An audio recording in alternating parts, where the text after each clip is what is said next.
The final World Conference of the Surviving Martian Societies was held, as they calculated it, sub-year 91, year 1090965. The building in which it was held was designated full, in that particular meaning of the word in their language, which meant all representatives were present after full appraisal from their constituents. The course being that all final decisions would be acted upon, regardless of opinions. The Martians were nothing if not pragmatic. The source of their success, and eventual failure, was an ethos referred to as cost. It was not that they lacked emotions, but after Martian millennia of evolution and adaptation, emotions had been nullified to a basic few, anger, fear, surprise, etc., and thus had been negated as possible to the course of logic that they had called effect. That being, after the final computations of the ones they called their ethisticians, the only suitable course for their species to take was pure survival. Existence overcomes resistance, as they reasoned in the final solution of their knowledge. It was a distinctly moral conclusion, but come to through a ruthless logical computation that had overcome every other aspect of the world they had evolved on, to the point of that world now being depleted and exhausted. So, the crisis. It had been identified as a final point long before it occurred, but driven by their inexorable rationality, the Martians progressed towards it eyes wide open, glaring towards the horizon of the extinction that they had planned for. It was not that the Martians lacked nuance in their thought, merely that expedience ruled first and always. Without it, life could not go on. But nuance in thought was always retained as an important element of cost. In the balance of nicety of the scales of cost, there was always a retained surplus of opinion that could be drawn upon. On the eve of this final full conference, it was that surplus that was now considered. So it was in the hall, full of every last sayer of the Martian world, met to learn the considerations made by the best of their ethneticians and respected elected leadership. Martian society was not without its hierarchy, but it was a hierarchy of ability, a textbook meritocracy that none had any need to gainsay, an almost perfect alignment of individuals wedded to an impeccable society. Whatever decision was made on this eve, particularly a full conference, would be adhered to without dissent. All knew the future of their race depended on it.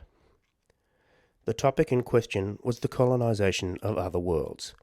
The most obvious was the world closer to the sun next to theirs.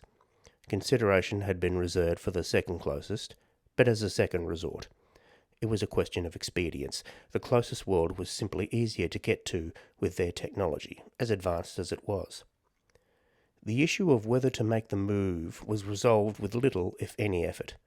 It was considered as ideal as could be under circumstances.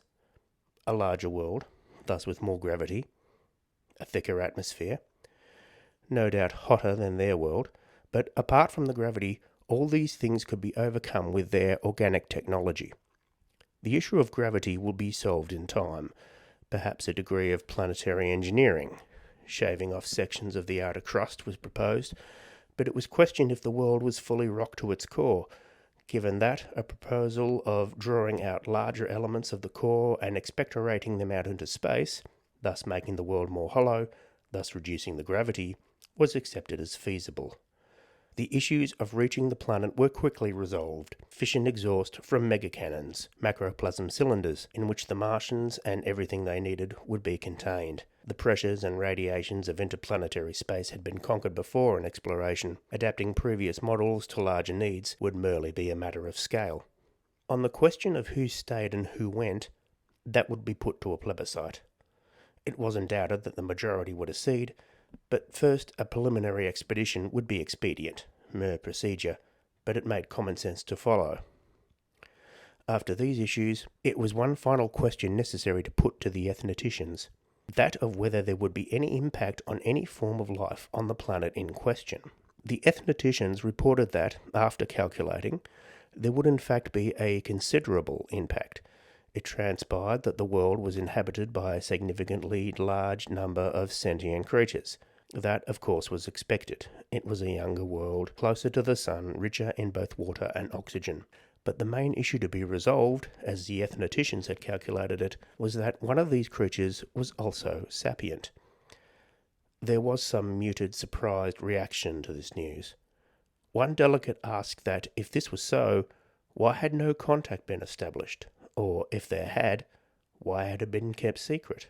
The speaking representative of the ethneticians replied that there had been no attempt towards contact, as none had been seen of any use. What observations had been made had shown the creatures in question to be far below Martians in every level, technological, intellectual, physical even. In a word, not much more than an animal, but still with obvious signs of sapience. There was some conferring among the delegates. Then another question raised. Inferior, certainly, but is it moot to overcome them? Cannot an argument be made to allow such creatures to evolve more, unimpeded? Martian evolution had taken place over a number of years, and their world was still young. It must be considered, the ethneticians replied, the demands of effect, which is what is being ultimately discussed here at full. Some regret may be had at cost in this instance, but the Martians were in great need of living space, and the next world is the most ideal. In that case, came the rejoinder, what is the proposal in regards to these creatures?